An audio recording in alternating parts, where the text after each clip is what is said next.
So far, I've beaten New Vegas' main story, Old World Blues, and Honest Hearts with only a silenced 22 pistol. Since I can't do Dead Money, that only leaves one DLC left, Lonesome Road. Considered the hardest of New Vegas' DLCs, with the highest level requirement and brutal enemies, environmental hazards, and set pieces to knock you down a peg. So, let's see if I can stop Flag Smasher, Ulysses, with nothing but a James Bond gun, as I ask the question, can you beat Lonesome Road with only a silenced 22 pistol? I'm gonna need a lot of bullets for this one. The rules are the same as last time. I'm only allowed to damage enemies with a silenced 22 pistol, I'm only allowed to wear Kimball's suit, making this also a no armor run, and I must play on very hardcore at all times. If you want an overview of my character, I show it off in the Honest Hearts video. I'll be tackling this DLC past its level requirement of 25, so while I'm technically quite prepared, that may not matter in the long run. We'll see. Now, with all that out of the way, let's get started. In my Honest Hearts video, I made sure to go straight to the DLC without any preparation to keep things fair. Thing is, as you'll soon see, this DLC doesn't play fair, so I won't either. I fast travel straight to the Gunrunners to buy all the 22 ammo, 22 pistols, and surplus 22 plinking boxes I can, selling everything I got from the Foot Locker and Honest Hearts to compensate. That's still not nearly enough though, so I head to Hoover Dam to requisition some more. I get kind of lost, however.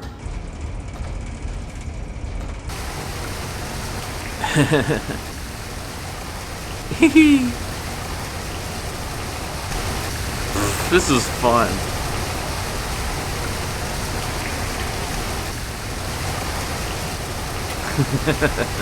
Hey NCR, care that I blew up your shit? No? Haha, stupid NCR. Yeah, anyway, ammo. As you may know, Quartermaster Barton sells a ridiculous quantity of certain kinds of ammo, and I took full advantage of that fact in my original 22 pistol run. Well, the same thing applies here. I reset his inventory to buy even more, which is trivial due to the surplus of water and food on my person. I even buy 20 boxes of plinking rounds from him, which equates to 2,000 rounds in total. If nothing else, I can literally drown my enemies in bullets. I also head back to Vendatron and buy from him one last time, giving me 2,800 normal bullets, 1,600 hollow points, and 2,200 plinking. I think that'll be enough, yeah.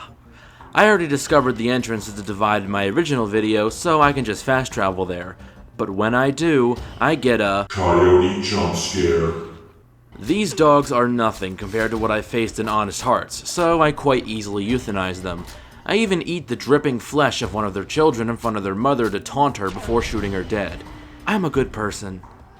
Now, while I could do a dramatic walk to the entrance of the bunker through the vast view of the Divide, I already discovered it, so I can just fast travel. Getting our favorite little Sputnik on side, he activates a vending machine Emperor Palpatine style.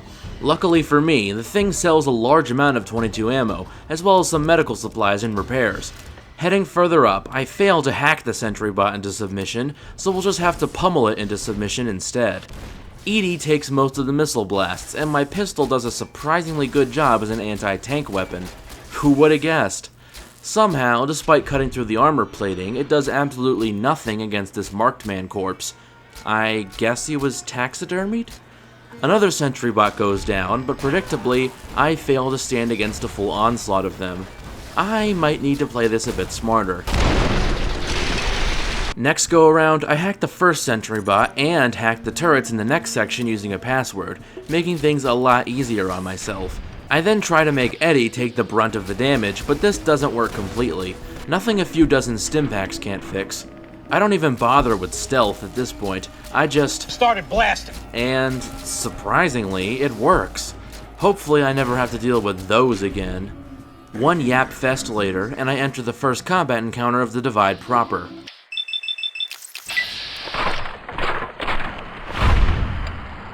Huh, that was surprisingly easy. I mean, I shouldn't expect much from the first humanoid enemy in the DLC, but still. Edie even weakens up the last one so I can finish him off, which levels me up. I max out Repair, one of the few useful skills left, and put the rest of my points into Survival to max that out eventually as well. The Hopeville HQ might have been a concern, but the first marked man I sneak up on and disarm, and the second one I let Edie soften up while I fuck around before heading back for the kill. Having access to another one of his upgrades in an easy-to-access requisition station never hurts. After murking one dude with a plasma gun and sniping another from afar, I come across the first instance where this DLC doesn't play fair. You see, even with maxed out sneak, this marked man magically knows where you are and will give you a red shower of patriotism. With enough tries, I can just about get him before he does so, however. As soon as you pick up the glorified laser pointer, a bunch of markies spawn downstairs. While the ones with melee weapons are easy pickings, the ones with guns can pose a real threat to my unarmored ass, especially in groups. Edie does such a good job drawing aggro that they don't pose a problem. Yet. I clear out the men's barracks, just for fun, I didn't need anything in there, and then go to clear out the rest of the area when... Okay, I seriously didn't know they had that big of a radius. Let me just... Damn it. I clear out the women's barracks next, which is another example of this DLC being unfair. Marked men, or women I guess, spawn out of nowhere as soon as you go in the bathroom. I guess they're just pissed you didn't read the sign. Anyway, the next combat encounter is a bunch of varying marked men in a wide open area, so I use a cocktail of Psycho, Steady, and Yaoguai meat to maximize my accuracy and damage. The ones with melee weapons, and arc welders, which may as well be melee weapons, are easy pickings, and as for Blister, well, first I knock his gun out of his hand, and then I blow him up. And then I knock his gun out of his hand again as he quite ironically burns to death. This poor bastard must have set his luck to 1. The rest of the marked men are similarly easy pickings. Also, this is something I just noticed, but why is there a searchlight fire truck in the Divide? Mystery of the universe, I guess. Hint, the devs just got lazy. Now, here's an example of what I like to call soft bullshit. Bullshit that works for you rather than against you. The devs want to show how powerful this new tunneler enemy is, so they make one kill a Deathclaw. Problem is, in a fair fight, a Deathclaw beats a tunneler every day, so they set the thing's health to a ridiculously low amount. Thing is, you can take advantage of this and smite the beast in 1 or 2 shots. This is especially helpful if you want the Deathclaw Pro Hunter challenge done. Honestly, the tunnelers aren't much trouble either. Sure, they hit hard, but they also have next to no damage threshold, and they have a forced period of friendliness when they pop out of their little holes, which you can use to score free damage on them. Just don't let them get close, and you're golden. A bit more yap, and I run into a problem. These marked men have the high ground over me and are quite perceptive, not letting me sneak close enough to really do much. I don't know if Eddie has anything to do with it, but I tried leaving him behind and it didn't really help. Eventually, I managed to blow up the first marked man at the cost of my own limbs, and then disarm Beast so he can't pepper me with bullets. I then blow up a flashbang in his hand as he tries to throw it, which really affected both of us equally bad, and me and Eddie take turns staggering him until he dies. Alright, now you know what time it is. Time to kill some Deathclaws for real. As long as I can take them down before Eddie goes out, they aren't so bad as they get distracted easily. They're quite big targets, so easy to hit in or out of that, and even if Eddie does go out, crippling their legs prevents them from closing the gap with me. I was honestly shocked how quickly I was able to kill them, even without consistent sneak attacks. Doing this let me complete the challenge Deathclaw Pro Hunter for the first time in my life, which is also pretty neat. Now it's time for something much more annoying. Satchel charges.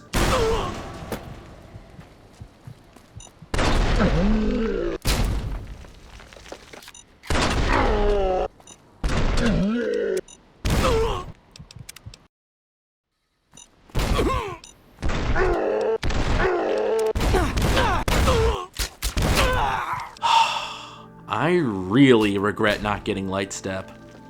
I decide to be quirky this time and sneak up behind Bone Saw instead of attacking from the front like I usually do.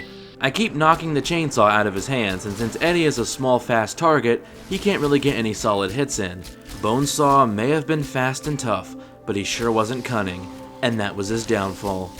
This gets me the Marked perk, which is a solid damage and defense bonus against all marked men. This is good, as I'll need all the bonus damage I can get.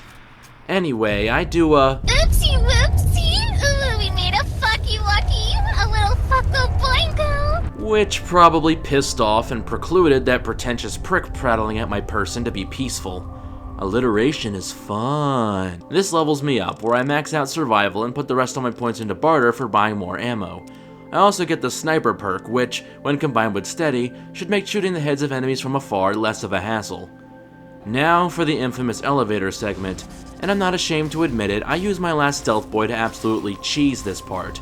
Even when Edie goes down, the tunnelers still have no way of knowing where I am. It's so effective, in fact, they can practically make out with me and still not know where I am. I thought invisibility would be negated if you know, touched your opponent, but nope. I really am just that good at sneaking. Unfortunately, now I have to fight another sentry bot. I managed to stagger lock him until he turns into Blue Raspberry Fun Dip, however, so no trouble. I take this moment to patch both myself and my weapons up with the machines around the base. With my newly repaired pistols, the tunnelers go down without a sweat, again due to their lack of armor. You'd think a creature with a thick scaly hide that has to dig through dirt all day would be tougher, but nope. Speaking of creatures that dig through dirt, I get a cool sniper shot on this mole rat while my hard drugs wear off, turning it blue. Neat. Anyway, I carefully scale down the building I'm on like a badass and quickly take down a fool with a knife. But then, a guy with a triple laser gun and a guy with a plasma caster vaporize me. Yeah, this is where things get serious. Here's a little montage of my various attempts.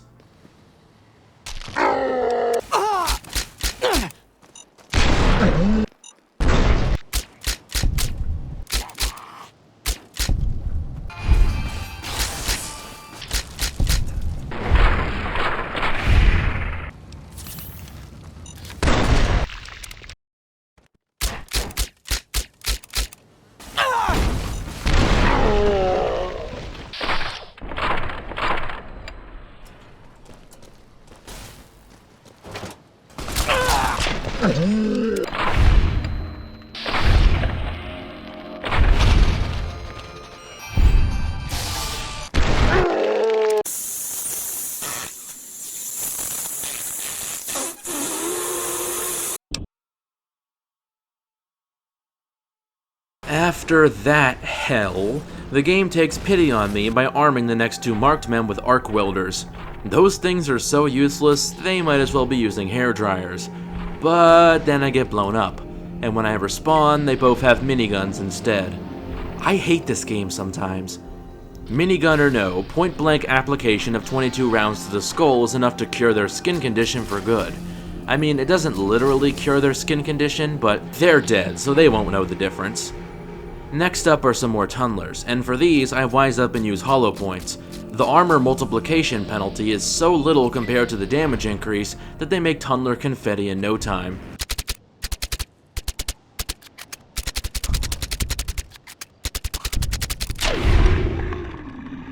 Sputnik being taken from me is a lot more devastating this time around, and not just on an emotional level.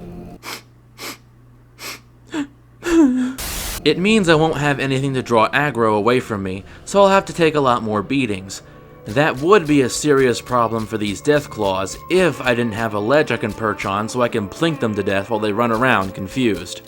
Speaking of Deathclaws, while I don't have to fight RAR X3, I deeply apologize. To continue, and I'd rather avoid it to save my turbo, I decide to give it a crack anyway, just for fun. I take every consumable I have that may be even somewhat useful, get up in his grill, and start firing away. Due to the turbo, I can dodge his swipes, so it's just a matter of using VATS and getting consistent headshots to put the beast down. Honestly, I was expecting a much harder fight, but you know what they say, 22 LR solves all your problems. Said no one ever. Reloading a save, I ironically kill an invisible marked man without him seeing me. The ripples in the water were a dead giveaway. The waste disposal station has a buttload of medical supplies at the cost of some radiation sickness, but I've hoarded enough rat-away like a dragon that it truly doesn't matter. It is cool seeing that Moira's Wasteland Survival Guide somehow made its way here, though. Finally, there's just a few more marked men to mark with bullet holes before facing the big man himself.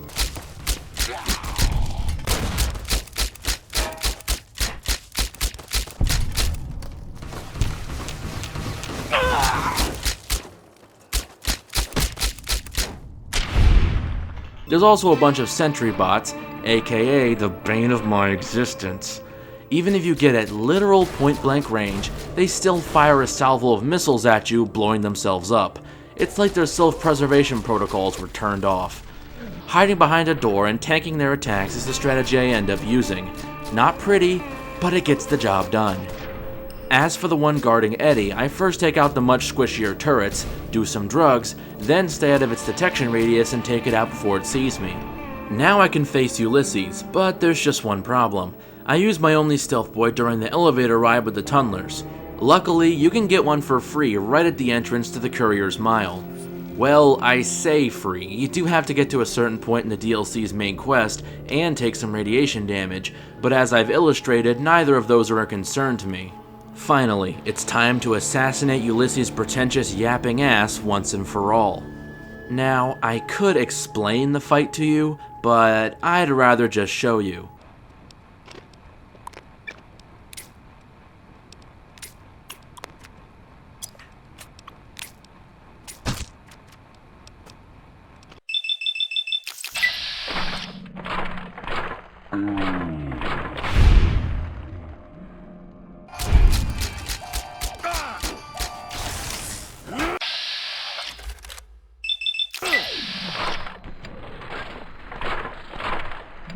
The dead.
Yeah, there's a reason why people hate enemies that heal themselves. I'm just honestly surprised he never noticed I existed the entire battle. I mean, yeah, I had a stealth boy, but he uses them too and has Eyebot companions, so shouldn't he be able to spot me through one? Eddie's perks let me do that. Anticlimax aside, the rest of the magic markers are nothing to write home about compared to what I've been through.